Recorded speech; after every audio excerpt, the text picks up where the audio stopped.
Welcome friends to the my channel. So this is the first lecture we will recording on MA MSc Mathematics, and the topic we will discuss today is classical mechanics.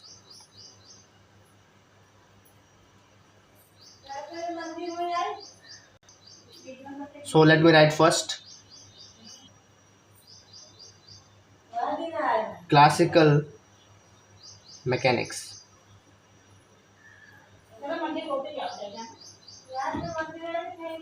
Okay. So in your MA MSc Mathematics course, you have classical mechanics as a paper in semester 1. In semester 1, that is first year. So what you will uh, know here, the basic fundamentals of classical mechanics and its application also. Now you already familiar with mechanics because you will studies mechanics in your BSc courses, BSc semesters, और वहाँ पे जो आपने mechanics पढ़ी थी वो थी आपकी स्टैटिक्स. तो आप लोगों ने स्टैटिक मैकेनिक्स देख रखा है, डायनेमिक्स भी आपने देख रखा है. ठीक है, स्टैटिक आपको मेरे ख्याल से सेकेंड ईयर में पढ़ा दिया जाता है और डायनेमिक्स आपको थर्ड ईयर में बताया जाता है. ठीक, तो जैसे अगर मैं कुछ टॉपिक्स का नाम लूँ तो स्टैटिक्स में जैसे आपने पढ़ा होगा कैटनरी वगैरह पढ़ा होगा, वर्चुअल वर्क वगैरह पढ़ा होगा, वर्क डन वगैरह पढ़ा होगा. ठीक है, ये सब आ जाते हैं. फोर्सेज इन 3 डायमेंशन वगैरह पढ़ा होगा. ये आगे आपके स्टैटिक वाले पोर्शन. ठीक है, डायनेमिक्स में आपने पढ़ा होगा मोशन इन अ प्लेन. ठीक है, जहाँ पे आप वेलोसिटीज और एक्सीलरेशन पढ़ते हैं, और कार्टेशियन में, पोलर में. ठीक है, इवन इंट्रिंसिक कोऑर्डिनेट सिस्टम में भी, जहाँ पे कोऑर्डिनेट क्या होते हैं, एस कोमा साई के फॉर्म में होते हैं और पोलर में आर कोमा थीटा के फॉर्म में होते हैं. ठीक है, मैं आपको एक ओवरव्यू दे रहा हूँ कि आप लोगों ने बीएससी में क्या देखा है. तो मोशन इन अ प्लेन पढ़ा है. इसके बाद आप लोगों ने सिंपल हार्मोनिक मोशन, जिसको आप रेक्टिलिनियर मोशन भी बोल सकते हो, वहाँ पे आप लोगों ने इक्वेशंस ऑफ मोशन वगैरह डिस्कस किया हुआ है. ठीक है, एंड वहीं पे आप लोगों ने शायद कंपाउंड पेंडुलम वगैरह भी देखा है. कंपाउंड पेंडुलम कह रहे हैं, सॉरी, सिंपल पेंडुलम वगैरह देखा होगा. और कंपाउंड पेंडुलम भी मेरे ख्याल से पढ़ाया जाता है बीएससी में. और वहीं पे उसके बाद जब आप डायनेमिक्स में और आगे बढ़ते हैं तो फिर जो है motion in a vertical circle, constant motion भी आपने देखा है. ठीक है, कॉन्स्टेंट मोशन भी आपने देखा है, साइक्लोइडल मोशन भी देखा है. ठीक है, एक सिलेबस का ओवरव्यू दे रहे हैं जो आप लोगों ने बीएससी में पढ़ा है या पढ़ा होगा. ठीक है, अब कुछ लोग नहीं भी पढ़े होंगे तो मैं एक आइडिया दे रहा हूँ कि हाँ ये सब बीएससी में होता है.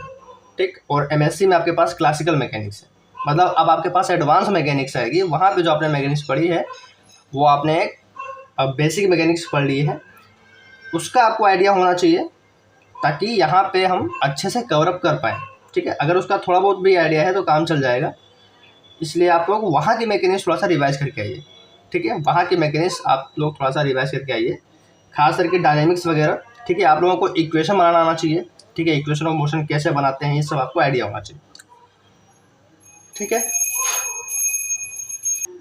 Now if we will discuss the syllabus of classical mechanics of MA-MSc mathematics course, तो एक बार सिलेबस का ओवरव्यू ले लेते हैं. ठीक है, फर्स्ट लेक्चर है तो सिलेबस हमको आइडिया होना चाहिए. तो बेसिकली यहाँ पे 5 यूनिट हैं, तो हम यूनिट बाय यूनिट सिलेबस को चेकआउट कर लेते हैं. सबसे पहले हम लोग पढ़ते हैं यहाँ पे the momentum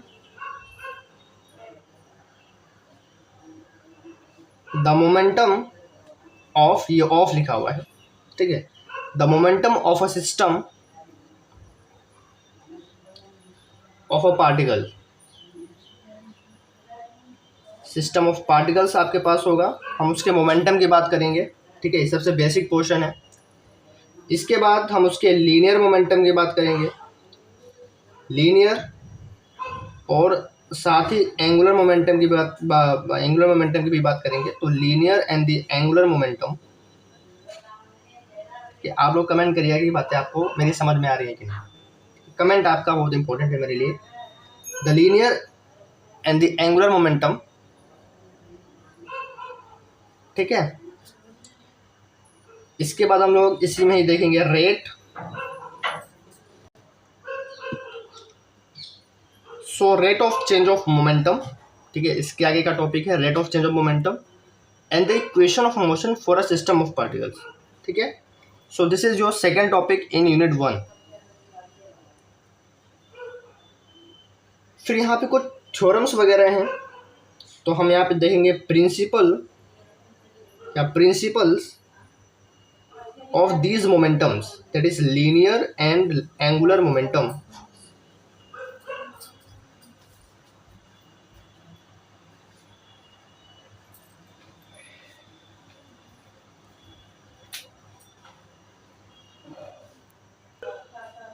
Then we have fourth topic, motion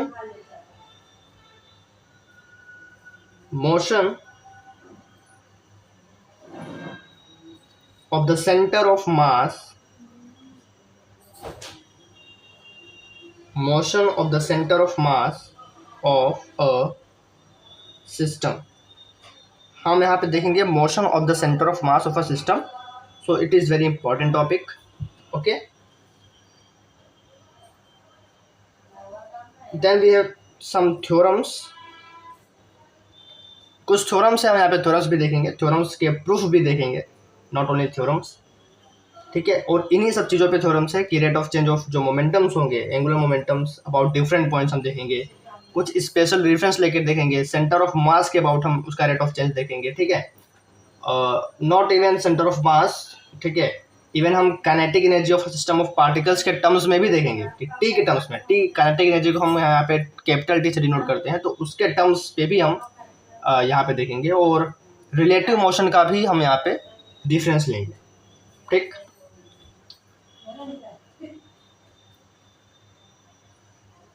then we have rigid bodies,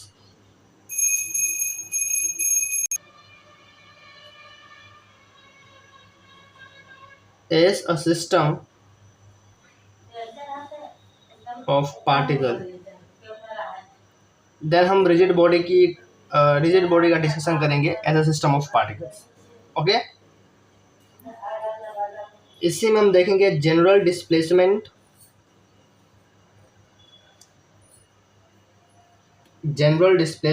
of a rigid body,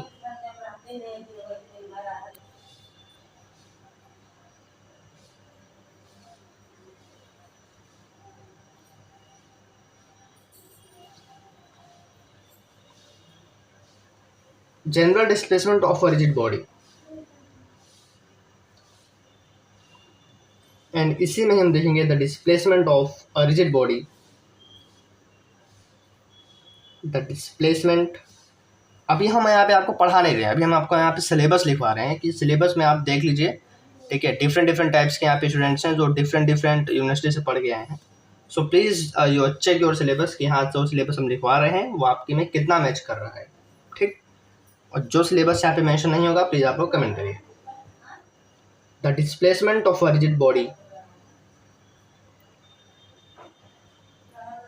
the displacement of a rigid body about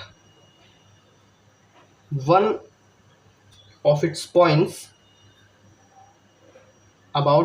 its points, ठीक, तो ये वाला मोशन भी हम यहाँ पे देखेंगे। And then we have the concept of angular velocity, ऐसा ही कुछ हम लोगों ने डायनेमिक्स में पढ़ रखा है बीएससी में, एंगुलर वेलोसिटी। ठीक है, क्या होता है angular velocity? T theta upon D T, it is angular velocity which we will already studies in BSc courses कि एंगुलर वेलोसिटी होता है D theta upon D T which is omega.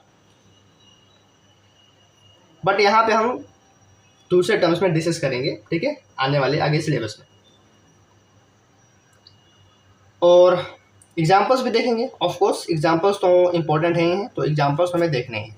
ठीक, बाकी इन सब चीज़ों को समझने के लिए जितना भी मैंने लिखा है, प्लीज़ मैं आपसे यही यहाँ पे रिक्वेस्ट करूँगा कि आप लोग कम से कम डायनेमिक्स वाला पोर्शन अपना स्ट्रॉन्ग थोड़ा सा कर लीजिएगा या रिवाइज करके आइएगा बीएससी का डायनेमिक्स वाला पोर्शन।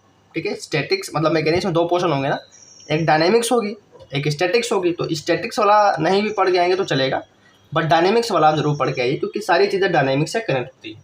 ठीक है, हम यहाँ पे मोशन डिस्कस कर रहे हैं और डायनेमिक्स में पार्टिकल का मोशन होता है। तो डायनेमिक्स आपको थोड़ा बहुत आइडिया होना चाहिए।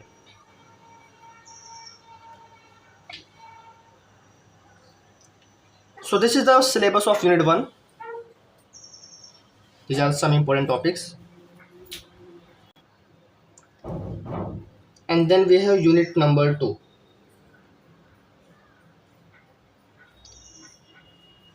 So what is in Unit 2? Let's write. अभी सिलेबस आप लोग लिखिए, और जिसके पास है तो फिर लिखने की जरूरत नहीं है। लेक्चर नंबर 2 से हम डिस्कस कर लेंगे। और अगर यहाँ पे हमारा सिलेबस जल्दी हमने यहाँ पे आपको लिखवा दिया या बता दिया, तो हम इसी लेक्चर में ही अपना सिलेबस स्टार्ट कर देंगे। थोड़ा बहुत हम आपको आइडिया दे देंगे कि एक्चुअली हम क्या स्टार्ट करने वाले, ठीक।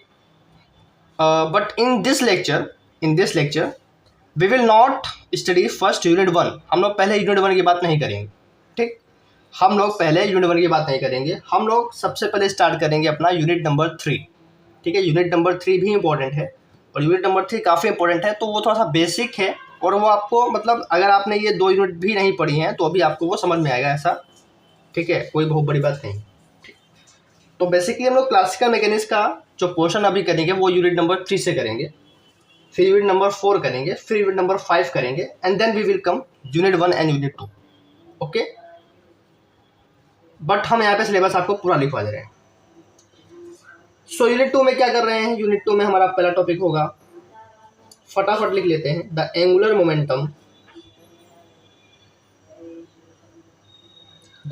Momentum and the kinetic energy of a rigid body in terms of different terms में देखेंगे, in terms of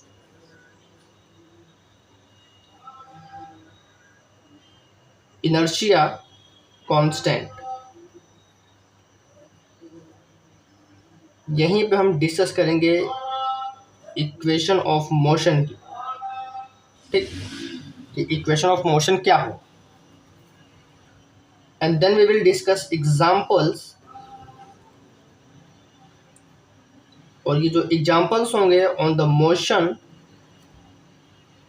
of a sphere होंगे, मतलब स्फीयर के हम लोग एग्जांपल्स देखेंगे, उसके मोशन की स्टडी करेंगे। कहाँ पे करेंगे? On horizontal and on inclined plane, ठीक, on horizontal and on inclined planes, मतलब हॉरिजॉन्टल प्लेन्स पे और इंक्लाइंड प्लेन्स पे। इंक्लाइन मतलब कुछ एंगल पे इंक्लाइंड होता है ना, उस प्लेन पे उसकी मोशन की स्टडी करेंगे, ठीक। So this is first topic which we will discuss in unit number 2, and the second topic is Euler's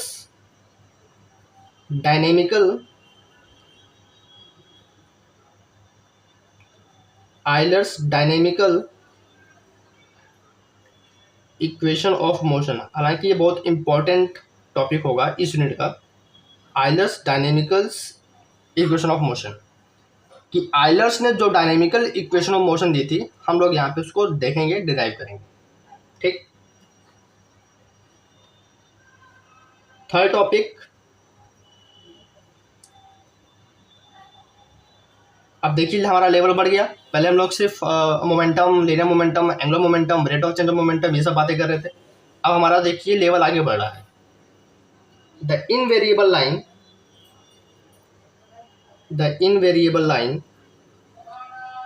and the invariable cone, So third topic is the invariable line and the invariable cone, ठीक। Now let's come to the next।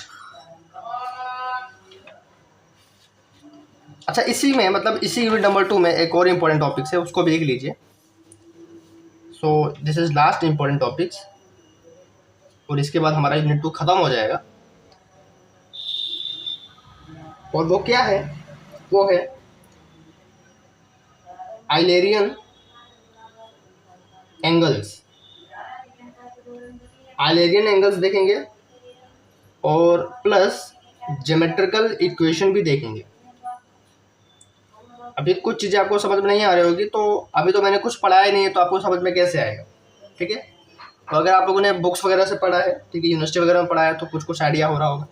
But जो अभी नए हैं, जो एकदम fresh students हैं, जो जिन्होंने अभी क्लासिकल मैकेनिक्स का अभी कुछ भी नहीं पढ़ा है, तो उन्हें अभी लिटरली यहाँ पे कुछ भी समझ में नहीं आ रहा होगा। और एक्चुअली अभी मैं कुछ पढ़ा भी नहीं रहा हूँ, just I am writing your syllabus. अभी हम आपका सिर्फ सिलेबस लिखवा रहे हैं, पढ़ाएंगे हम लोग अगले लेक्चर से, okay. Geometrical equations of Euler. So this is all about unit number 1 and unit number 2। Now जो मैं अभी आपको सबसे पहले पढ़ाना स्टार्ट करूंगा इस सीरीज में, क्लासिकल मैकेनिक्स सीरीज में, वो होगी आपकी ये वाली यूनिट, यूनिट नंबर 3, ठीक। तो यहाँ पे मैं सबसे पहले आपको पढ़ाऊंगा कांस्टेंट, ठीक है। सबसे पहले हम समझेंगे कांस्टेंट क्या होता है, ओके। कांस्टेंट क्या होता है सबसे पहले हम ये समझेंगे, ठीक है। प्लस इसके एग्जांपल्स देखेंगे, बहुत अच्छे से एग्जांपल्स को देखेंगे और आपको एकदम प्रॉपर्ली समझ में आ जाएगा, ठीक है। डिटेल में देखेंगे, ऐसा नहीं है कि हवा में बातें हो रही होंगी, ठीक है। रियलाइज करवाने की मैं पूरी कोशिश करूंगा आपको। Then we will studies generalize, then we will study degree of freedom. Constant के बाद हम लोग देखेंगे degree of freedom. Then we will discuss generalize coordinate. तो ये वाली यूनिट हम लोग बहुत डिटेल में करेंगे, ठीक है, परेशान मत होइएगा, ठीक है। So unit 1, topic 1 is constant plus examples, degree of freedom plus examples, generalize coordinate. फिर हम क्या देखेंगे, अच्छा इसी में हम लोग टाइप्स भी देखेंगे, मतलब कांस्टेंट के टाइप्स भी डिस्कस कर लेंगे।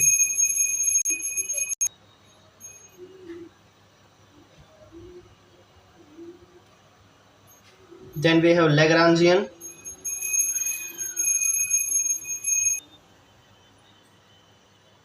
इक्वेशन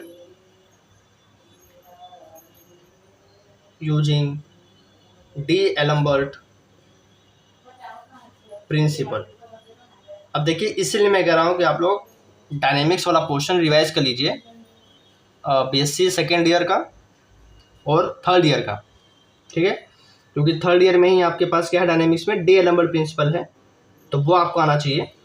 हालांकि हम बस उसका थोड़ा सा यूज़ करेंगे to derive Lagrange equation, okay. Then deduction of equation of energy, हम लोग एनर्जी की इक्वेशन भी यहाँ पे डिडक्ट करेंगे, ठीक है। तो ये भी हमारे लिए एक इम्पोर्टेंट टॉपिक होगा, ठीक।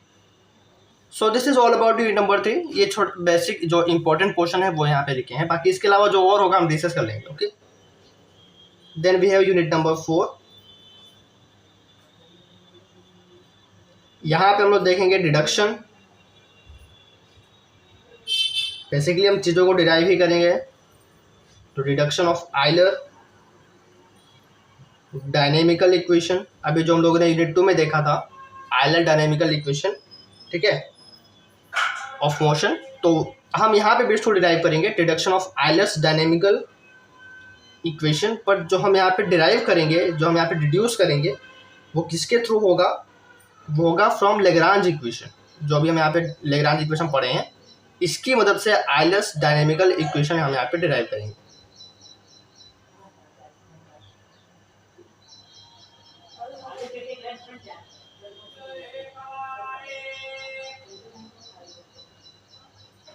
Lagrange's method,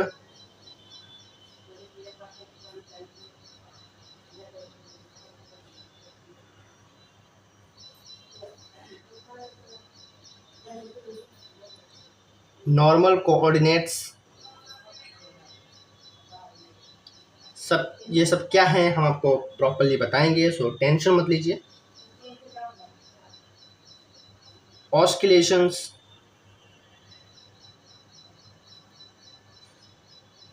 normal mode of oscillation,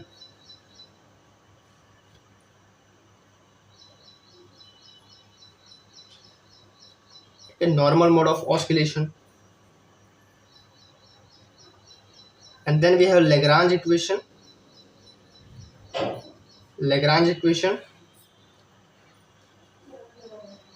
for impulsive motion.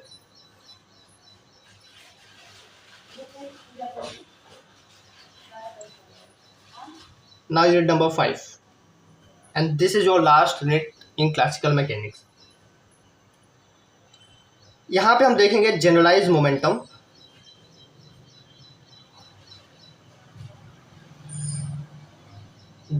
Momentum, और ये वाली यूनिट भी आपकी बहुत इंपॉर्टेंट यूनिट होगी, ठीक है। Generalize momentum and the Hamiltonian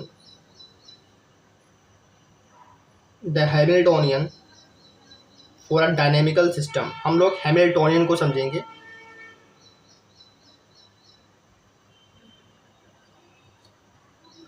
then we will study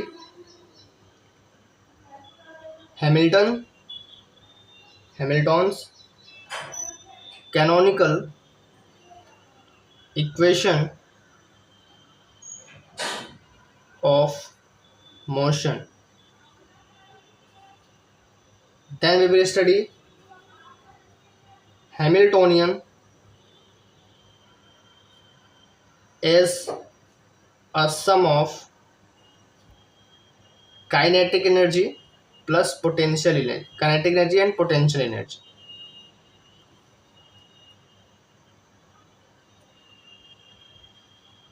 अच्छा, अब ये जो सिलेबस मैं लिखवा रहा हूँ, अगर आप लोगों ने फिजिक्स का क्लासिकल मैकेनिक्स का सिलेबस देखा होगा तो वहाँ पे भी आपको ये कुछ वर्ड्स नज़र आते हैं, और ये मैथ्स वाला पोर्शन है, तो मैथ्स के भी क्लासिकल मैकेनिक्स में भी आपको यही सब चीज़ें नज़र आ रही हैं।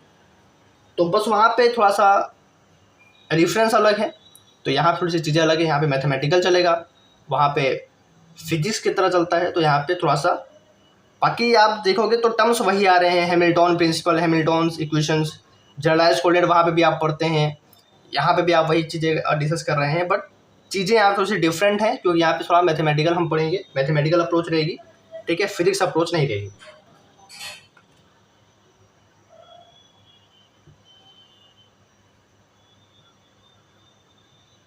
Then we will discuss phase space. आपने ऐसा कुछ फिजिक्स में भी देखा हुआ है। एंड हैमिल्टन्स वेरिएशनल या Hamilton's variation principal.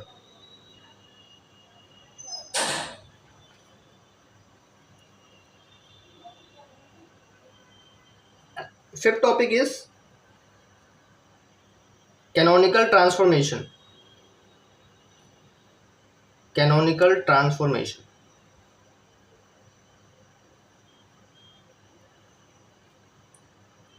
Then we have Poisson bracket,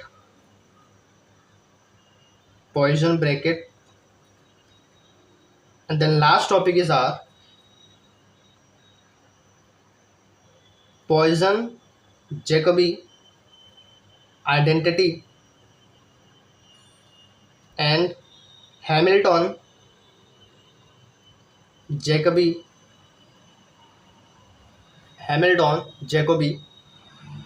theory, ठीक।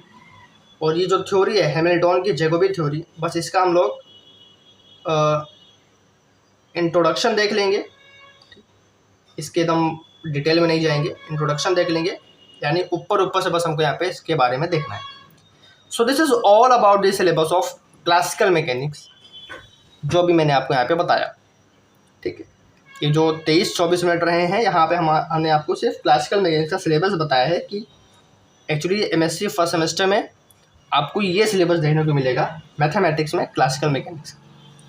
तो अभी हम लोग क्या पढ़ने वाले हैं? अभी हम लोग पढ़ने वाले हैं यूनिट नंबर 3, जो टॉपिक हमारा है कांस्टेंट, उसके टाइप्स, उसके एग्जांपल्स।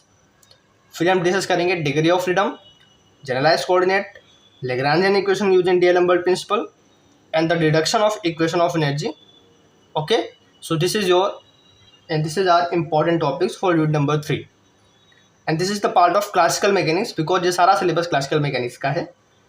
तो जिसके पास सिलेबस नहीं है वो लिख सकता है, जिसके पास सिलेबस है फिर तो कोई बात नहीं है, आप लोग प्रिंट आउट करवा लीजिएगा। और एक्चुअली आजकल डिजिटल का ज़माना है तो सभी के पास सिलेबस PDF के फॉर्मेट में तो होता ही होगा, तो बस जिसको नहीं करवाना है वो PDF के फॉर्मेट से व्यू कर सकता है, ठीक है, क्योंकि हर यूनिवर्सिटी में हर एक कॉलेज में सिलेबस प्रोवाइड होता है, ठीक है। बट मैंने फिर भी यहाँ पे आपको इंट्रोडक्शन दे दिया कि हाँ जो मैं पढ़ाने वाला हूँ उसमें से ये सारी चीज़ें हैं, तो बेसिकली ये जो सारी चीज़ें हैं वो आपके सिलेबस से भी मैचअप कर रही होंगी, ठीक है, ऑलमोस्ट 95%, ठीक है, 90 to 95% यहाँ पे आपका पूरा मैच कर रहा होगा, आई होप सो। तो लगभग 25 मिनट्स हो चुके हैं, सो आई थिंक हमें थोड़ा इंट्रोडक्शन ले लेना चाहिए आज के लेक्चर का। तो मैं आपका 5 to 10 मिनट्स और लूँगा and we will start unit number 3, ठीक, generalize coordinate constant degree of freedom. जो ये वाला टॉपिक्स है हम यहाँ पे सबसे पहले इसको देखेंगे, ठीक है। So put up your heading first, constant.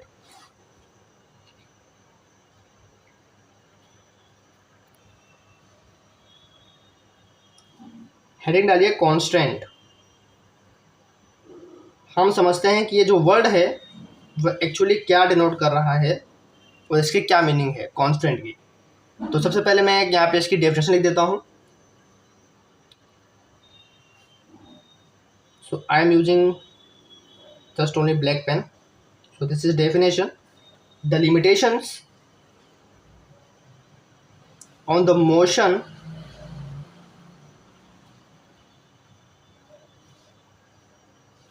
of the system are called constant. ठीक है, अंडरलाइन कर ले रहे हैं, ये होता है constant. So this is the constant. In another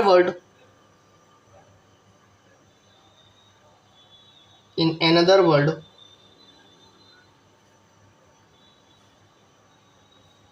limitations imposed on the motion of a particle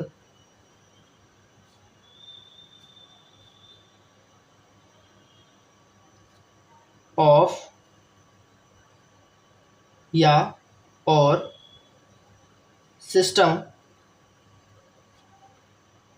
of particles is called constant.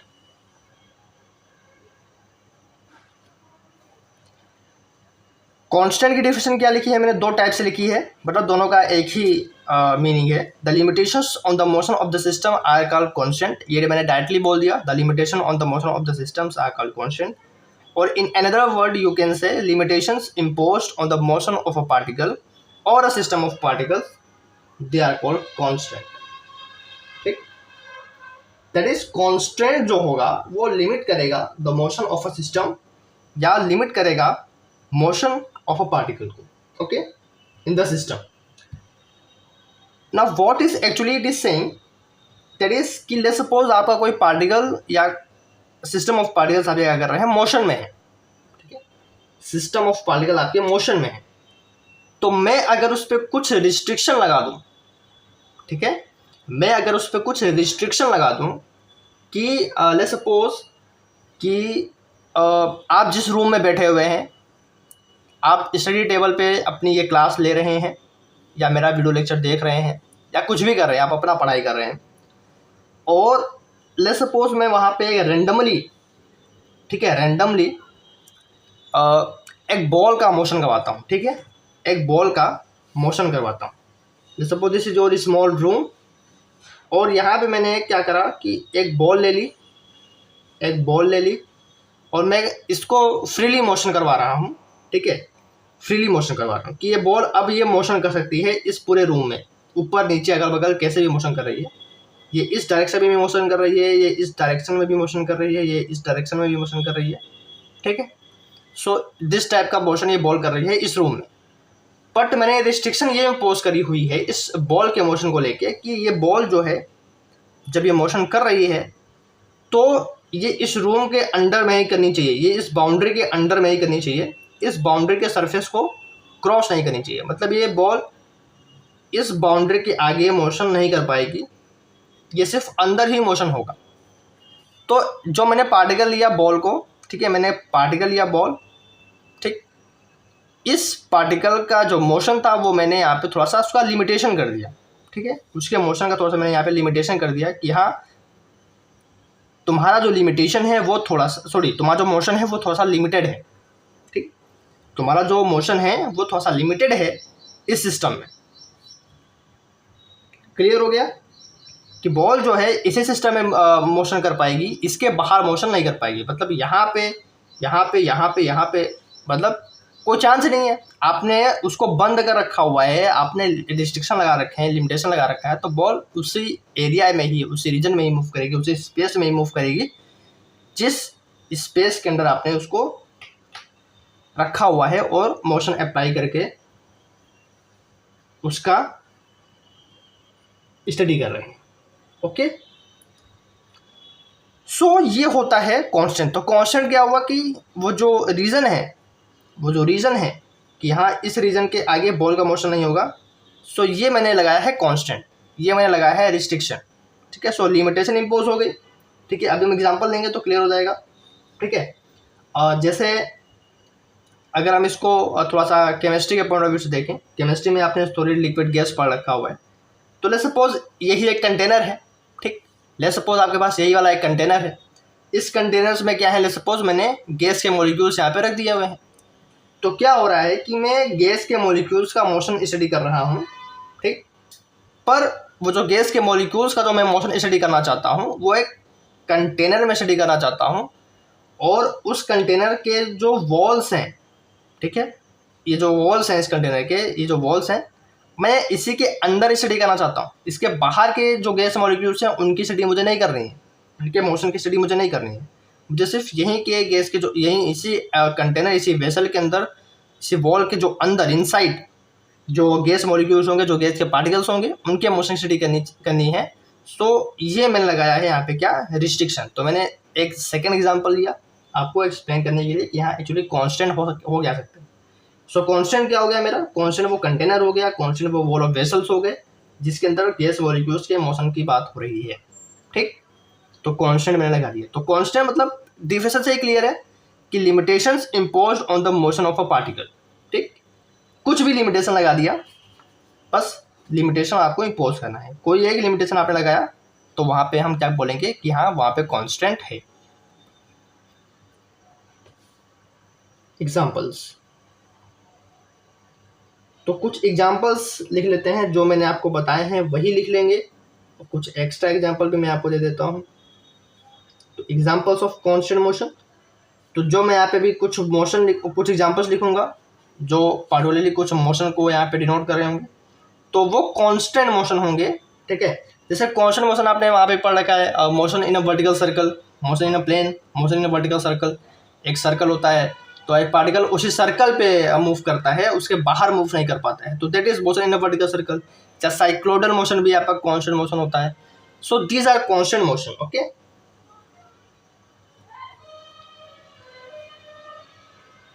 So first example, the motion of a rigid body, the motion of a rigid body restricted by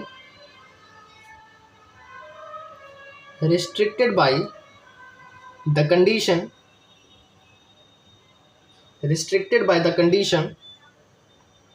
that the distance between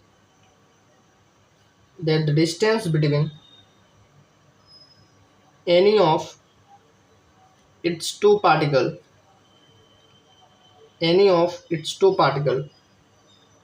remain unchanged, ठीक। जैसे मैंने एक नया example लिया, the motion of rigid body restricted by the condition, ठीक है। Rigid body का हम मोशन यहाँ पे देख रहे हैं, बट रिस्ट्रिक्टेड है, एक कंडीशन है। वो कंडीशन क्या है कि any of its two particles remains unchanged what distance, ठीक है। Let's suppose this is rigid body, कोई भी मैंने रिजिड बॉडी ले ली, this is your rigid body, ठीक, ये आपकी क्या है, रिजिड बॉडी है। और मैं रिजिड बॉडी की मोशन की बात कर रहा हूँ, या रिजिड बॉडी के मोशन की हम यहाँ पे चर्चा कर रहे हैं, बट मैंने इस रिजिड बॉडी पे एक रिस्ट्रिक्शन लगाई है, एक कॉन्स्टेंट लगाया हुआ है, ठीक है। एंड दैट इज ओवर कि अगर हम इसके कोई भी दो पार्टिकल लें, यहाँ पे लें, इसके पार्टिकल्स ही होंगे, इनके बीच की जो डिस्टेंस होगी, let's suppose this is point P, this is point Q, तो ये जो डिस्टेंस है, let's suppose this is your x, ठीक है, ये डिस्टेंस एक्स है। अब क्या हुआ कि ये लेट्स सपोज रेस्ट पोजीशन पे था, अब मैंने क्या करा कि रिजिड बॉडी को मोशन में लाया, ठीक है, रेस्ट पे है। अब रिजिड बॉडी लेट्स सपोज मैंने कोई फोर्स लगाया होगा, मोशन में रिजिड बॉडी आ गई, तो लेट्स सपोज ये रिजिड बॉडी ए पॉइंट से उठ के बी पॉइंट पे आ गया, ठीक है, बी पॉइंट पे आ गया, ठीक। बट रिस्ट्रिक्शन जो मैंने लगाई थी कि जो डिस्टेंस है पी और क्यू के बीच में वो एक्स ही होनी चाहिए, ठीक है, ड्यूरिंग द मोशन या आफ्टर द मोशन। तो जब मोशन में भी होगी तो यहाँ पे जो पी और क्यू थे उनकी बीच की डिस्टेंस एक्स ही होनी चाहिए। ऐसा नहीं होना चाहिए कि जब मोशन में आए तो डिस्टेंस यहाँ पे डिफर कर जाए, छोटा हो जाए या बड़ा हो जाए, ठीक है, तभी तो रिजिड बॉडी कहलाएगा। रिजिड बॉडी में डिस्टेंस फिक्स होती है, that's why it is rigid body, it is rigid. So ये होता है यहाँ पे कांस्टेंट। तो मैंने कांस्टेंट रिजिड बॉडी के मोशन पे यह लगाया कि ये जो पार्टिकल्स के बीच जो डिस्टेंस है वो आपके पास क्या होनी चाहिए, ड्यूरिंग द मोशन या after the motion remains unchange. Okay, clear हो गया आई थिंक। अब यहाँ पे आपको क्लियर हो गया होगा थोड़ा बहुत, because it is very easy example which I had taken. कुछ और एग्जाम्पल ले लेते हैं जो आप लोगों ने बचपन में पढ़ा है। The beads of an abacus. Abacus सभी जानते हैं, abacus the first computer which was made by Charles Babbage, उसमें बीट्स वगैरह लगे होते हैं। The beads of an abacus, तो वहाँ पे भी जो बीट्स का मोशन होता है, बीट्स का, ठीक है, एबेकस जो कंप्यूटर था उसमें जो बीट्स का मोशन था वो कांस्टेंट था। क्यों? क्योंकि बीट्स जब मोशन कर रहे थे तो नीचे ऊपर कांस्टेंट, ठीक है, तो वहाँ पे भी लिमिटेशन थी, कांस्टेंट था। The beads of an abacus constrained to, वो जो मोशन था वो वन डायमेंशनल था, या तो ऊपर नीचे हो रहे थे, मतलब स्ट्रेट लाइन मोशन था, वन डायमेंशनल। अब आप लोग एबेकस सर्च करिएगा, ठीक है, गूगल पे, तो आपको आइडिया हो जाएगा कि एक्चुअली मैंने क्या बताया। The beads of an abacus constrained to one dimensional motion by the supporting wires, wires लगे होते हैं by the supporting wires. So this is another type of example of constant motion. एक और एग्जाम्पल देख लेते हैं जो मैंने अभी आपको ऊपर ही बताया, कंटेनर वाला। Motion of a gas molecules, motion of a gas molecules within the container।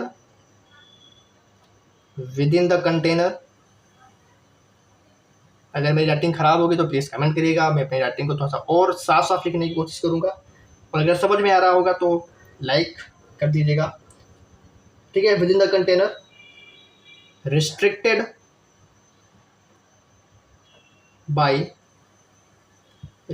by the walls of the vessel, ठीक, restricted by the walls of the vessel। सो आज हम लोगों ने क्या देखा, आज हम लोगों ने यूनिट नंबर 3 स्टार्ट करी, कांस्टेंट देखा है, थोड़ा सा एग्जांपल देखा। एक्चुअली कांस्टेंट क्या होता है, पार्टिकल का जो मोशन होता है उस पर अगर हम कुछ लिमिटेशन इम्पोज कर देंगे, that is nothing but it is a constant. Okay, तो एग्जांपल्स हम लोगों ने काफ़ी देखे हैं, अच्छे से देखे हैं। बॉल का एग्जांपल देखा, गैस मॉलिक्यूल का एग्जांपल देखा, रिजिड बॉडी का एग्जांपल देखा। तो इतना पहले आप लोग रिवाइज कर लीजिएगा, बाकी सिलेबस एक बार फिर से चेक कर लीजिएगा कि हाँ जो मैंने सिलेबस लिखवाया है ये आपका क्लासिकल मैकेनिक्स का सिलेबस है। ओके, सो एक बेसिक अंडरस्टैंडिंग हमने ली कॉन्स्टेंट की। अब हम आगे क्या देखेंगे, थोड़ा सा और हम लोग डिटेल में एग्जाम्पल्स के जाएंगे और इसके टाइप्स देखेंगे, ठीक है। कॉन्स्टेंट मोशन के टाइप्स होते हैं तो वो चेक करेंगे, then we will move forward, ठीक है। तब हम आगे बढ़ेंगे, डिग्री ऑफ फ्रीडम देखेंगे, ठीक है, जनरलाइज्ड कोऑर्डिनेट्स देखेंगे, ठीक है। तो इतना पहले आप लोग रिवाइज कर लीजिएगा, तो आप लोग अगर हमसे पढ़ रहे हैं, हमारे चैनल पे आए हैं, अगर आपको ये प्लेलिस्ट मिली हुई है, तो जैसे हम पढ़ा रहे हैं वैसे आप इसको कवर अप कर लेंगे तो आपको सब कुछ आइडिया हो जाएगा। और सिर्फ आइडिया ही नहीं हो जाएगा, आपका एक नोट्स प्रिपेयर हो जाएगा for your exam, for your end semester exam. Okay, so like कर दीजिए और अपने फ्रेंड सर्कल में शेयर कर दीजिए ताकि और भी बच्चों की मदद हो जाए। तो मिलते हैं नेक्स्ट लेक्चर में, तब तक के लिए पढ़ते रहिए।